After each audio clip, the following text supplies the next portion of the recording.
ہمارے ہر پروگرام کے تمام کردار حقیقت اور اپنے تمام تاریخی پس منظر پر مبنی ہے۔ اس میں ہر طرح کے خیالی اور میتھیکل پہلوؤں سے پرہیز کیا گیا ہے، لیکن ویژول سچویشن کے اعتبار سے بعض جگہ پر اسکیچ ٹیکنک سے کام لیا گیا ہے، جو تصوراتی ہوتے ہوئے بھی حقیقت سے بہت قریب ہے۔ اور سارے پروگرام کے تمام تاریخی دستاویز قرآن مجید اور احادیث کے ساتھ ساتھ مختلف کتابوں سے لیے گئے ہیں، جو سند کے طور پر ہمارے پاس موجود ہے۔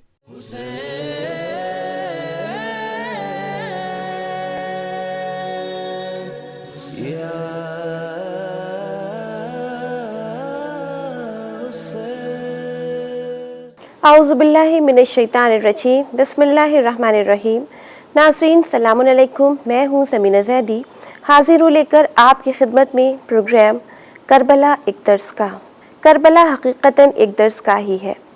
ہمیں چاہیے کہ ہم سبھی لوگ کربلا کے شہداء سے سبق حاصل کریں، اور جس طرح کربلا والے دین پر وقت پڑنے پر دشمنوں کے لشکر کے سامنے سینہ سپر ہو گئے تھے، ہم بھی حق کے لیے اپنی جان کی پرواہ کیے بغیر نصرت حق کے لیے ہمیشہ تیار رہیں، اور ساتھ ہی ہمیں چاہیے کہ بلند ترین ہدف کو ہمیشہ نگاہ میں رکھیں، اور یہ یاد رکھیں کہ عزاداری حقیقت میں اگر ہم دیکھیں تو امام مظلوم اور جوانان بنی ہاشم اور کربلا کے شہیدوں سے ایک معاہدہ ہے کہ جس طرح راہ حق میں انہیں شہادت حاصل ہوئی، اگر ہم انہی کے راستے پر چلنے والے ہیں تو ہمیں چاہیے کہ ہم ان حضرات کی پیروی کریں اور مقصد حسین علیہ السلام کو سامنے رکھیں، اور اسی عزم اور جذبے کے ساتھ ایسی عزاداری کریں کہ عزا کا مقصد عام ہو سکے۔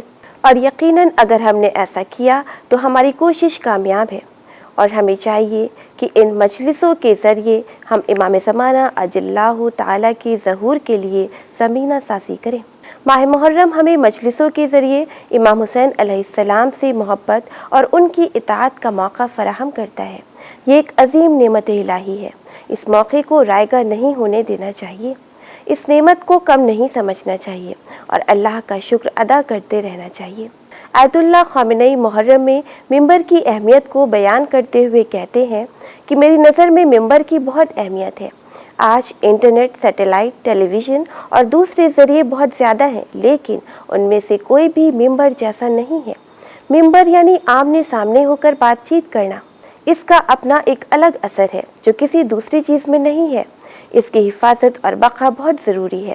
یہ صحیح نہیں ہے کہ ہم صرف آیات رحمت کو پڑھیں اور لوگوں کو غفلت کا شکار بنائیں، اور اس کا نتیجہ یہ ہو کہ لوگ اس خام خیال میں پڑ جائے کہ وہ معنویت میں غرق ہیں، جبکہ وہ واجبات دین، ضروریات دین سے غافل ہوں۔ قرآن کریم میں بشارت مومنین سے مخصوص ہے، لیکن انذار یعنی خطروں سے باخبر کرنا سب کے لیے ہے۔ ڈرانے کا تعلق مومنین سے بھی ہے اور کافرین سے بھی۔ ماہ محرم کے آتے ہی محرمات کو ترک کرنے اور واجبات کو ادا کرنے کا دہیہ کر لینا چاہیے، اور اپنی عملی زندگی میں اور ظاہری طور پر بھی، یعنی اپنے اعمال میں، لب و لہجے اور گفتار میں حسینی عزادار نظر آنا چاہیے۔ عبادت کا مقصد واضح ہونا چاہیے اور یقین کامل کے طلبگار رہنا چاہیے، اور حسینی عزادار کو پرہیزگار اور صاحب تقویٰ ہونا چاہیے۔ مجلسوں میں شرکت کے وقت باوضو ہونا چاہیے۔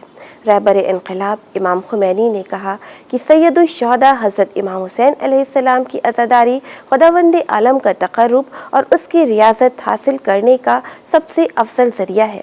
یہ مسلمانوں کے وجود میں شجاعت اور فداکاری، اسلامی شہادت اور روح ایمان کو مستحکم بنانے کا بہترین ذریعہ ہے۔ امام حسین علیہ السلام نے دین حق کے لیے قیام کیا تو جتنے بھی آپ کے ساتھی تھے، چاہے وہ بچے ہوں یا کہ بوڑھے، معرفت الہی رکھتے تھے۔ جناب مسلم مشکل ترین حالات میں کوفے میں عبادت الہی کرتے نظر آ رہے ہیں۔ آپ کی شہادت کے بعد جب حارث نے آپ کے دونوں چھوٹے بچوں کو پکڑ لیا اور چاہتا تھا کہ قتل کر دے، تو بچوں نے نماز کی مہلت طلب کی، تو اس نے جواب دیا کہ اگر کوئی فائدہ ہے تو پڑھ لے۔ بے شک ان ظالموں کو اہل بیت کی معرفت نہیں تھی اور ان کے مقام کو سمجھتے نہیں تھے۔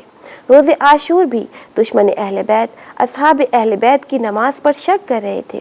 شب عاشور امام حسین علیہ السلام نے عبادت کے لیے مہلت طلب کی اور تمام رات اہل بیت اطہار عبادت میں مصروف رہے۔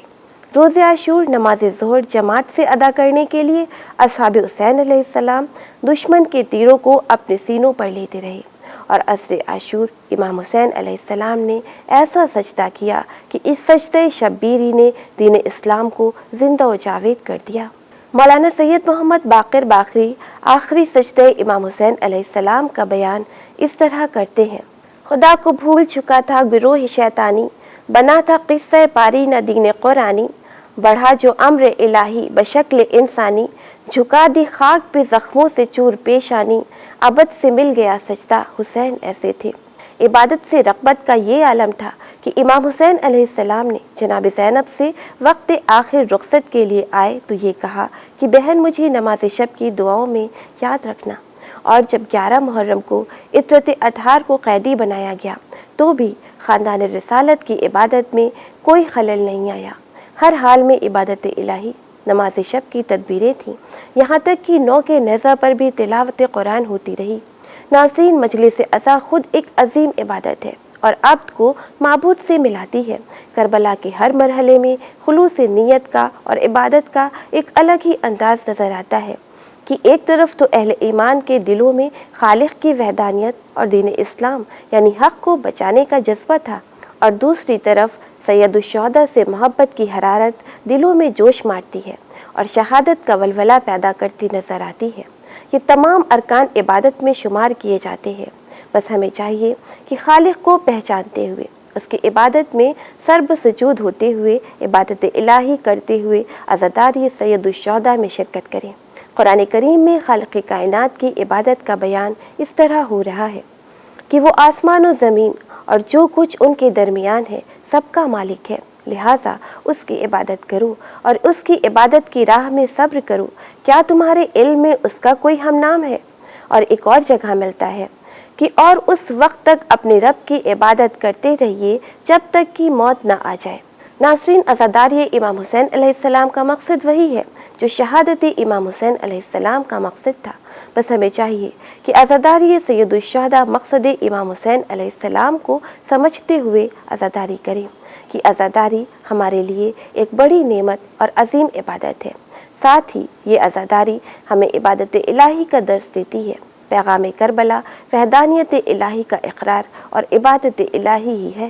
اسی کے ساتھ ناظرین، ہمارے پروگرام کا وقت اب ختم ہوتا ہے، اجازت دیجیے، دعاؤں میں یاد رکھیے گا، پھر ملیں گے، تب تک کے لیے خدا حافظ۔